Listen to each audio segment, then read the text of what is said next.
2016년 2월에 이 부산경찰청 페이스북에 공개 수배 전단 하나가 업로드가 됩니다. 지금 보시는 바로 이 사진인데요. 이 빨간 모자를 쓰고 있는 남성과 두 여성, 이들을 찾기 위해서 시민들의 도움을 요청한다, 이런 내용입니다. 이 세 명의 정체는 바로 미제로 남아있던 부산 태양다방 종업원 살인 사건의 유력한 용의자들입니다. 15년 전 사건이었지만 곧이어 이들이 누군지 알 것 같다는 결정적인 제보가 들어오고 경찰은 한 달 만에 범인을 잡아냅니다. 하지만 쉽게 풀릴 것 같던 이 사건은요, 꼬여버린 실처럼 좀처럼 풀리질 않았습니다. 오늘 사건연구소는 태양다방 종업원 살인 사건을 파헤쳐봅니다. 자, 이게 2002년 있던 사건인데 미제로 남아있다가 계속 가다가 공소시효가 거의 막바지 이르렀는데 공소시효가 태완이법이 시행이 되면서 없어지잖아요. 자, 2016년 재수사가 들어갑니다. 자, 그때 그래서 지금 이게 진행 중인 건데 먼저 사건의 시작부터 짚어보죠. 네, 일단 사건이 일어난 건 2002년입니다. 2002년 5월에요. 이 부산 사상구에 태양다방이라는 곳이 있는데 이곳에서 일하던 이 22살 여종업원이 실종이 됩니다. 이 밤 10시에 퇴근한 뒤에 그 이후부터는 출근도 하지 않고 연락 두절이 됐는데 결국 가족이 경찰에 신고를 했습니다. 그런데 이 신고 다음 날이자 실종 열흘째였던 이 5월 31일 대낮에요. 이 부산 강서구의 앞바다에서 웬 포대자루 하나가 발견이 됩니다. 그런데 이 안에 실종된 피해자의 시신이 들어 있었습니다. 성폭행 당하는 적은 없는데 날카로운 흉기로 찔린 상처가 가득해서 굉장히 참혹한 상태였습니다. 자, 사건의 용의자들이 바로 아까 프리젠테이션 하면서 나왔던 그 전단지 속의 세 남녀였던 건가요? 네, 맞습니다. 근데 이제 사건 당시로 돌아보면 이 피해자가 특별히 원한 살 일도 없었고 거기다가 이제 피해자가 어디서 사망하고 어디서 살해됐는지 범행 현장마저도 특정하기 좀 어려운 상황이었습니다. 일단 포대자루가 바다에서 발견이 됐는데 이게 바다 낙동강 하구인데 이게 강에서 떠내려온 건지 바다에서 밀려 들어온 건지 이것조차 확인하기 좀 어려운 상황이었죠. 그러던 중에 이제 유력한 단서가 하나 나오게 됩니다. 피해자 통장에서 돈이 인출된 사실을 확인하게 된 건데요. 실종 다음 날 한 남성이 은행에서 296만 원 정도를 인출했는데 다방에서 매우 인접한 곳이었고요. 빨간 야구 모자를 쓰고 있었습니다. 또 여성 두 명은 함께 은행 창구에서 600만 원을 인출했는데 지금 보시는 것처럼 얼굴이 또렷하게 잡힌 상황이었습니다. 한 명은 30대 초반, 160cm, 75km 내외 긴 단발머리였고 또 한 명의 여성은 20대 후반, 160cm 보통 체격의 긴 파마머리였었습니다. 자, 무슨 원한 관계가 있었던 걸까요, 교수님? 지금 이제 그게 이제 범행 동기인데요. 지금 이제 그 사실 이 시신을 갖다가 그 유기를 했지 않습니까? 근데 이제 발견된 그 시신에 대해서 검안을 해보니까 당시에 이제 자창이 상당히 많았습니다. 뾰족한 것으로 이렇게 찌른 것이 상당히 많았고, 그렇지만 결정적으로는 이제 그 두어 개가 치명상이고 나머지는 그냥 이렇게 찔러댄 거예요.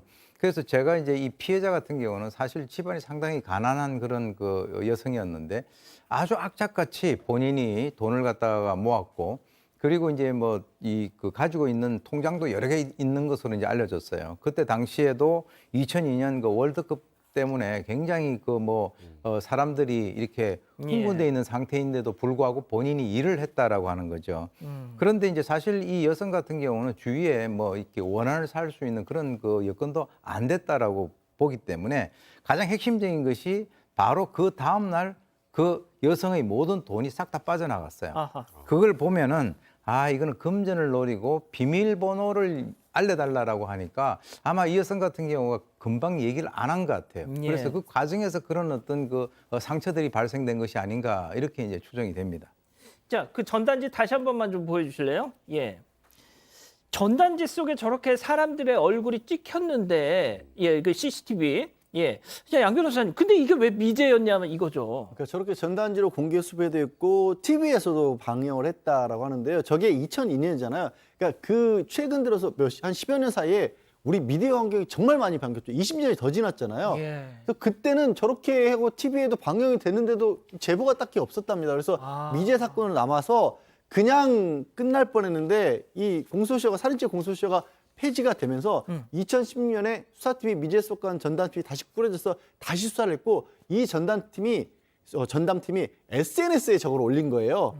그랬더니 결정적인 제보들이 들어왔고 불과 한 달 만에 그냥 저 여성 두 명은 바로 잡았습니다. 그리고 나서 그 이듬해 7월에 남성까지 검거를 했습니다. 자, 일단 용의자들이 다 잡혔는데, 그렇다면 당시 검거됐었던 주범, 아까 그 빨간 모자를 쓰고 있던 주범 양 씨의 모습 잠깐 보고 가시죠.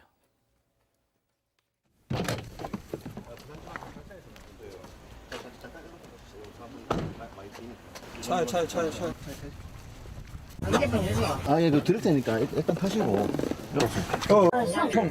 안해 좀 이따 아니 어차피 차에서 손 빼고 손 빼고. 당신은 2002년 여자를 살해하고 사체를 유기한 혐의로 체포영장에 의해서 체포합니다. 영장 나왔으니까. 당신은 변호인을 선임할 수 있는 권리가 있고 사실 뭐 통화하고 잠깐 있습니다. 자 일단 수갑실 일단 내가 아까 탔다 아닙니까 지금? 아 진짜. 조용히 하시고 지금 체포 상태라니까요. 영장 한번 봅시다. 가만히 있어보세요 그래. 감사합니다. 참 이 체포된 사람이 뭐라 체포할 때 무슨 담배를 핀다고 지금 장난한 거예요 지금? 진짜 이거 뭐 어떻게 설명을 해야 돼요, 이거? 예, 아무튼. 예, 지금 이 15년 동안 안 잡혔던 이 사람이 1년 만에 잡힌 건데요. 일단 이 공범이었던 여성, 이 여성들을 먼저 알아본 사람이 먼저 나왔습니다. 그 지인이 수배 전단을 보고 경찰에 신고를 하게 됩니다. 그래서 여성들이 잡히게 됐는데 이들은 잡고 보니까 그 범행 당시에는 부산에 있던 또 다른 주점에서 일을 하던 종업원들이었습니다. 이 경찰 조사에서 그 여성 중에 한 명이요. 이 주범인 저 남성이 양모 씨란 사람인데 우리 주점에 자주 오던 손님이었고 우리들은 살해금을 받고 현금 인출만 도와준 거지 그 외 다른 정보는 모른다 이렇게 진술을 합니다.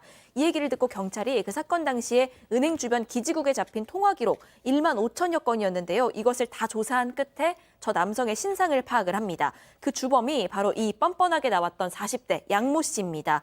이 양모 씨는 이 사건 발생한 이 범행 저지른 이후에 상당 시간을 교도소에서 보냈습니다. 2002년이 그 범행이었는데요. 2달 만에 미성년자 성매매 알선 혐의로 체포돼서 집행유예를 선고를 받습니다. 그런데 그 다음 해에 이번엔 성폭행을 저질러서 이 집행유예 기간에 실형을 선고받고요. 10년을 복역해서 2014년에 출소한 그런 상태였습니다.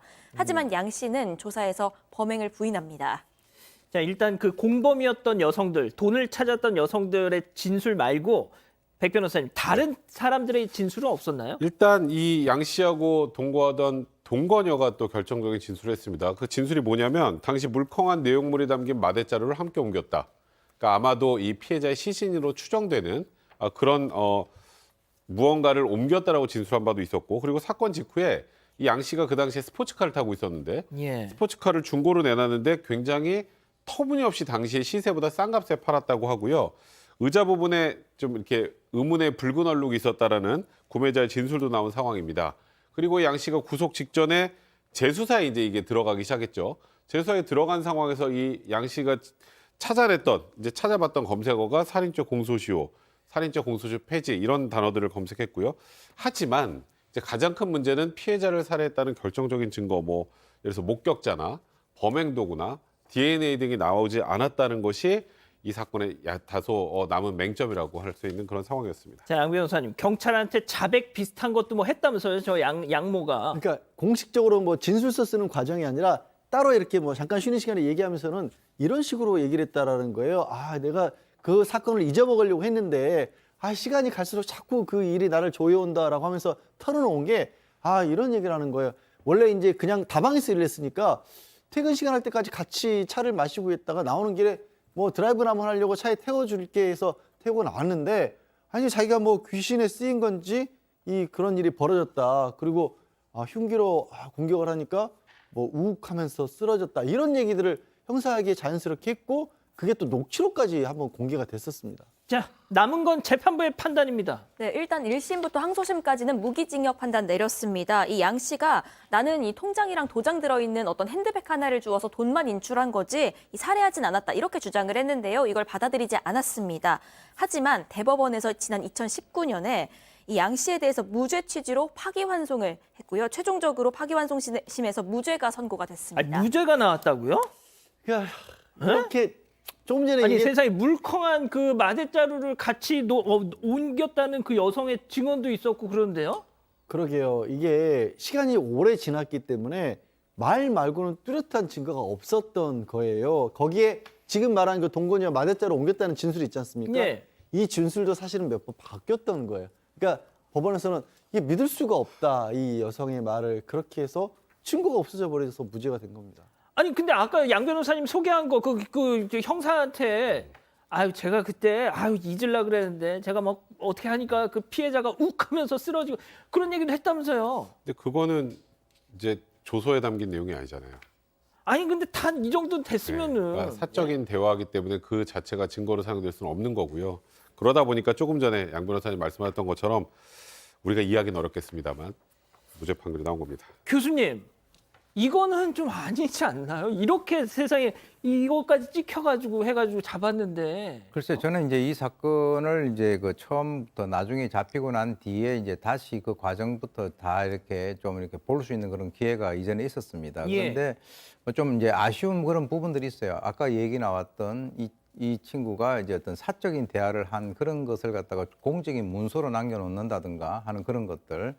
그 다음에 당시에 이제 그 나온 그 이렇게 수배 전단에 나왔는데 그 움직이는 동영상 같은 것들이 그 나중에 재수사를 할 때는 그걸 찾지를 못했어요.